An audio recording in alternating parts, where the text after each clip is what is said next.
Learning in kindergarten. Inquiry, documentation, engaging parents. Bonjour. I'm a kindergarten teacher who teaches French immersion. I'm currently enrolled in a course at Queen's University, and this is a final project to share with you my learning in that course. I hope you find something useful for your classroom here. Today I want to talk to you about 3 areas of teaching that I think are really closely related, and that's inquiry in kindergarten, documentation, and parent engagement. The 3 areas are interwoven. So let's talk inquiry. For our purposes in kindergarten, inquiry is closely linked to emergent curriculum and to co-constructing learning with our students. Students learn best when they're engaged in finding information they need for themselves. Many teachers who imagine inquiry in kindergarten imagine a chaotic environment where every child is doing their own thing. The teacher has no control of the learning and is pulled in all sorts of directions. Others view it as a set project with a product in mind, everyone completing a research type assignment.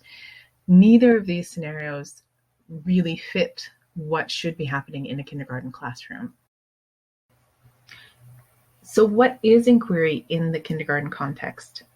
It's closely related to emergent curriculum, which is a way of planning curriculum that focuses on being responsive to children's interests to create meaningful learning experiences.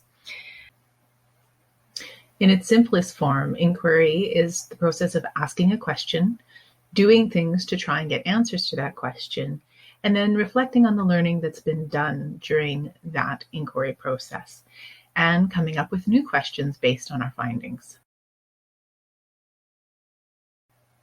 The inquiry process starts with a wonder. This could be something that the class is interested in, something that you've noticed students observing, or it could be something that you would like to introduce students to and think that they might be interested in learning more about.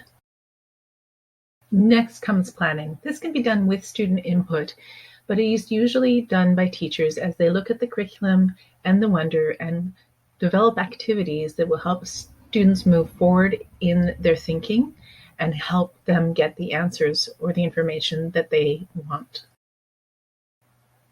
In the do phase, students participate in the planned activities and teachers make observations of what is happening.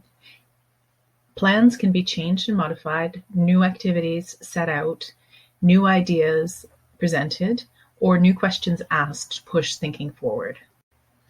In the reflection phase, students and teachers ask themselves the question, what have we learned? What do we know now that we didn't know before? And what do we want to find out next? What do we want to know in the future? Where do we want to go from here?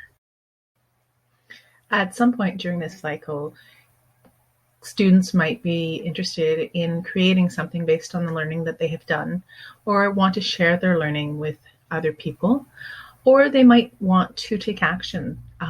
The inquiry may lead them to want to do something about what they've learned. Is it a theme or is it inquiry? How do we tell the difference? Themes are usually pre-planned and have a set time period. They may repeat from year to year and are not based on student interests necessarily, but on curriculum that needs to be covered. Activities are pre-planned and predetermined before work starts. Inquiry, on the other hand, is based in questions and wonders.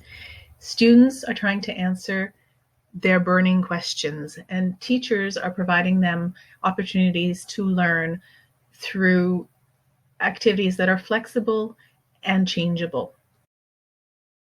When we switch to a emergent curriculum inquiry-based classroom, how do we track student interests and learning? The answer is documentation. Documentation will tell you so much about your students and their learning. Who is documentation for? Well, It's for the teachers. We can use it to inform our planning, to help assess students, and to help assess our program, to help us decide where we are going, what kind of inquiries we would like to adopt, and to learn about our students. Documentation is also for the students. It gives them a window into their learning. It helps spark new ideas and new areas of exploration, and it shows them what they've done and how far they've progressed. Documentation offers a window for our parents into our classroom community. It allows them to see what their child is learning, what they are interested in, and what they have done. It also shows them growth over time. Finally, documentation is a celebration of learning. It allows those who enter into our space and our communities to see the things that have been happening in our classroom and hopefully inspire them to learn from those things too. Good documentation starts with a question in mind. What do you want to know about your students? Then teachers observe and record what they see, taking note of other things that interest them. They reflect on what they've seen, which leads them to more questions. If that last slide looks familiar, it's because documentation really is a form of inquiry for teachers. It allows us to reflect on the process of learning and improve our teaching based on our findings. So how do we document student learning? Keeping notes while we're doing observations, recording audio and video that we can refer to later, taking photos, keeping samples or examples of student works, and letting students document their own learning are all methods that we can use. Here's an example of a documentation display from Opal Schools. Notice how the teacher hasn't chosen the best work or examples of the most fantastic crown that she had in class, but is instead showing the process and the learning. This is an example of documentation that's really useful for planning. The student has taken pictures of things they noticed while they were outside, and an adult has recorded their questions about what they saw. A teacher could then use that information to help them plan for the following week.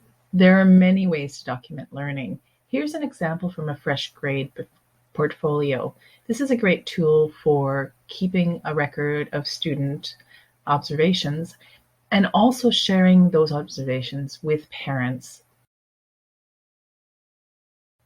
Another tool that I really like to use is our weekly blog. This allows me to connect with parents about what we're learning in class, but it also helps me reflect on our learning in the past week and helps me with my planning for the following week. So we've already begun our conversation about parental engagement. We were talking about portfolios and websites. We're going to focus on 4 areas: communication, respect, welcoming environments, and opportunities for involvement. So I'd like to take a little bit of a different tact in this section. Instead of giving you a bunch of information, I'm going to be asking you some questions, and I challenge you to reflect on your classroom situation and to see how you can improve parental engagement in your room. How are you using communication in your classroom to connect with parents? Are your communication tools flexible and varied, or are they one size fits all? How are you making sure that you're reaching all of your parents? Are you talking to parents, or are you also listening to parents? What important things might we learn if we listen to parents? How could listening to parents build our culture of respect in our classrooms? Is your classroom welcoming not only to students, but also to parents? What do your routines say about your willingness to include parents in your community? How do your choices show parents that you respect them, no matter their gender, culture, or sexual orientation? What kinds of opportunities do you offer for parents to be involved in your classroom? Do you have a variety of entry points for parents that suit their needs and their families? How can you encourage parents to use their gifts and strengths to become a part of your community? I know that's a lot of questions, but I think that being reflective about our classroom environment and the way we treat parents is one of the best ways to ensure that we're creating an environment that engages parents to become involved with us. I hope that this presentation was useful to you and that it gave you some things to reflect on in your practice. If you'd like to learn more about any of these topics, please check out the brochure in the comments below, where you can find more information.